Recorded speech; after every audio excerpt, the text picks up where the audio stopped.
आवश्यक भोजन है। यह बच्चे के स्वस्थ विकास के लिए आवश्यक सभी पोषक तत्व प्रदान करता है।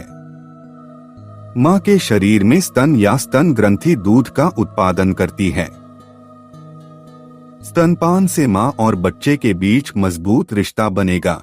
इस वीडियो में हम स्तन ग्रंथि की शारीरिक रचना का पता लगाएंगे। स्तन ग्रंथियां किस प्रकार पौष्टिक दूध का उत्पादन करती हैं, जो माताएं अपने बच्चों को प्रदान करती हैं। बच्चे और माँ दोनों के लिए माँ के दूध और स्तनपान के फायदे। दूध उत्पादन के पीछे की अविश्वसनीय प्रक्रिया और प्रारंभिक जीवन में इसकी महत्वपूर्ण भूमिका को उजागर करने के लिए हमसे जुड़े। स्तन ग्रंथियां मादा के बाहरी अंगों का एक जोड़ा है। इन्हें आमतौर पर स्तन कहा जाता है। इनका मुख्य कार्य शिशु के पालन पोषण के लिए दूध का स्राव करना है। ये संशोधित पसीने की ग्रंथियां हैं और युवावस्था तक अविकसित रहती हैं। युवावस्था में वे एस्ट्रोजन और प्रोजेस्टेरोन हार्मोन के प्रभाव में विकसित होने लगते हैं। प्रत्येक स्तन की बाहरी सतह पर एक उभार होता है जिसे निपल कहते हैं। प्रत्येक निपल एक गोलाकार रंजित क्षेत्र से घिरा होता है जिसे एरोला कहा जाता है। आंतरिक रूप से स्तन में स्तन ग्रंथियां बनाने वाले ग्रंथि ऊतक, रेशेदार ऊतक और वसायुक्त या वसा ऊतक होते हैं। प्रत्येक स्तन में स्तन ग्रंथियां लगभग 15 से 20 भागों में विभाजित होती हैं, जिन्हें स्तन लोब कहा जाता है।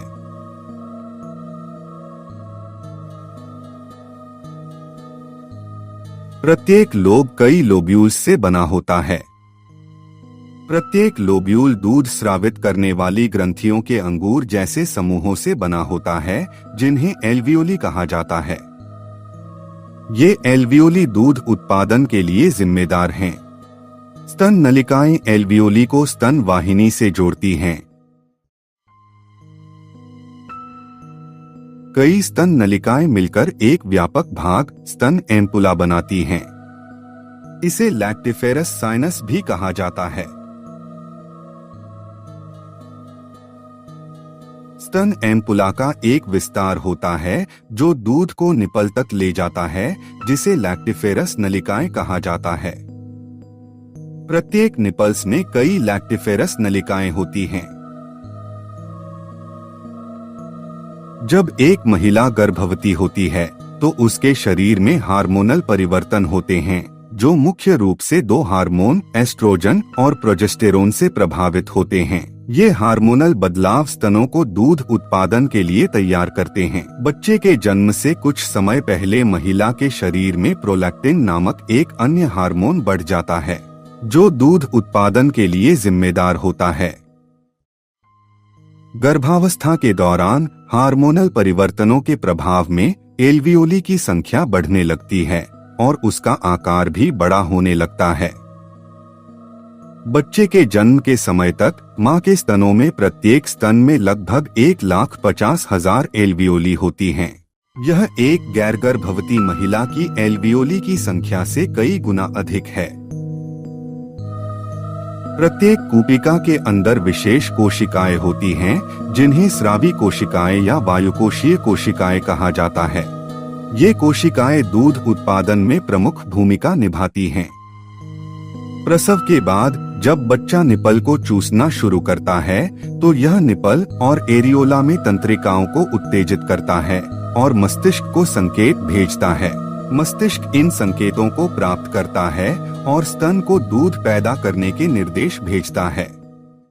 फिर वायुकोशीय कोशिकाएं बच्चे के चूसने और निपल उत्तेजना के जवाब में दूध के घटकों जैसे प्रोटीन, वसा, लैक्टोज और प्रतिरक्षा कारकों का उत्पादन और स्राव करती हैं। ऑक्सीटोसिन हार्मोन बच्चे के दूध पीने की प्रतिक्रिया में मस्तिष्क में पिट्यूटरी ग्रंथि से निकलता है। लेटडाउन रिफ्लेक्स को ट्रिगर करता है, जिसे मिल्क इजेक्शन रिफ्लेक्स के रूप में भी जाना जाता है। यह प्रतिवर्त एल्वियोली के आसपास की मांसपेशियों को सिकुड़ने और दूध को एल्वियोली से स्तन नलिकाओं में धकेलने का कारण बनता है। स्तन नलिकाओं के माध्यम से दूध स्तन वाहिनी में पहुंचेगा। स्तन वाहिनी के माध्यम से दूध स्तन एम्पुला में प्रवाहित होता है, जहां दूध को लैक्टिफेरस नलिकाओं में जाने से पहले संग्रहित किया जा सकता है। प्रत्येक लैक्टिफेरस वाहिनी दूध को निपल तक ले जाती है। एक दूध पिलाने वाली महिला प्रतिदिन 1 से 2 लीटर दूध स्रावित करती है। स्तन के दूध का उत्पादन आपूर्ति और मांग के आधार पर संचालित होता है। शिशु का पालन पोषण जितनी अधिक बार और प्रभावी ढंग से होगा, उतना ही अधिक दूध का उत्पादन होता है।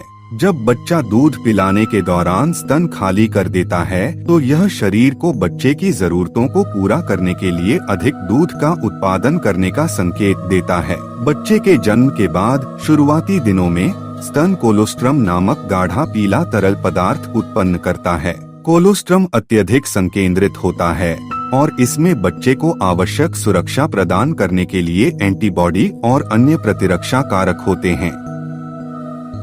कुछ दिनों के बाद कोलोस्ट्रम परिपक्व दूध में परिवर्तित हो जाता है, जो पतला और रंग में हल्का होता है, लेकिन इसमें प्रोटीन, वसा, कार्बोहाइड्रेट, विटामिन और खनिज सहित पोषक तत्वों का सही संतुलन होता है, जो विशेष रूप से बढ़ते बच्चे की पोषण संबंधी जरूरतों को पूरा करने के लिए तैयार किया जाता है। इसमें एंटीबॉडी और अन्य प्रतिरक्षा कारक भी होते हैं, जो बच्चे को संक्रमण और बीमारियों से बचाने में मदद करते हैं। स्तनपान से शिशु के स्वास्थ्य और विकास को कई फायदे होते हैं। यह बच्चे की प्रतिरक्षा प्रणाली को मजबूत करने में मदद करता है, जिससे श्वसन संक्रमण, कान में संक्रमण, एलर्जी और अन्य बीमारियों का खतरा कम होता है। माँ का दूध आसानी से पच जाता है, जिससे कब्ज और दस्त कम होते हैं। यह मोटापे, मधुमेह और कुछ बचपन के कैंसर के खतरे को कम करने से भी जुड़ा है। स्तनपान से माँ को भी कई लाभ मिलते हैं। यह गर्भाशय को सिकुड़ने और गर्भावस्था से पहले के आकार में तेजी से लौटने में मदद करता है। स्तनपान कराने से प्रसव के बाद वजन घटाने में भी मदद मिल सकती है, क्योंकि इससे अतिरिक्त कैलोरी जलती है। इसके अतिरिक्त स्तनपान को स्तन और डिंबग्रंथि के कैंसर के कम जोखिम से जोड़ा गया है। स्तन के दूध की संरचना हर महिला में अलग अलग हो सकती है और स्तनपान के दौरान भी बदल सकती है। विभिन्न घटकों का स्तर माँ के आहार, स्वास्थ्य और पर्यावरणीय कारकों जैसे कारकों से प्रभावित हो सकता है।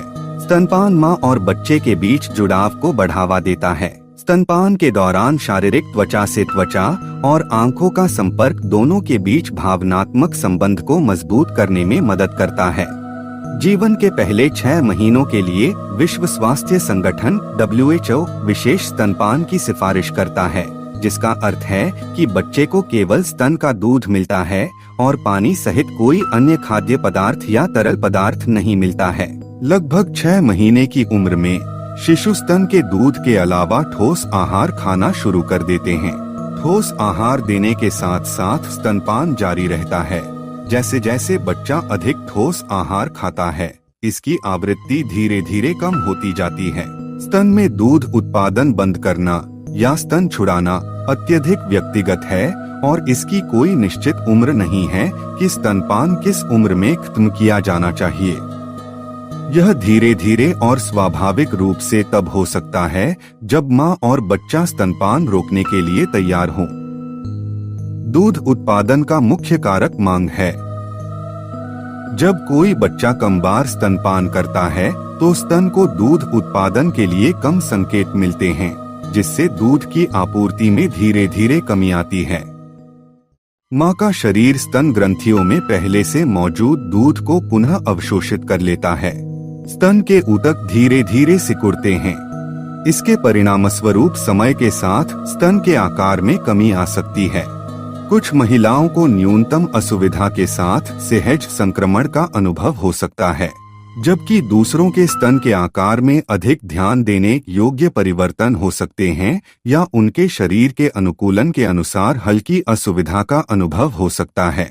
सपोर्टिव ब्रा पहनने और कोल्ड कंप्रेस से दूध छुड़ाने की प्रक्रिया के दौरान असुविधा को कम करने में मदद मिल सकती है।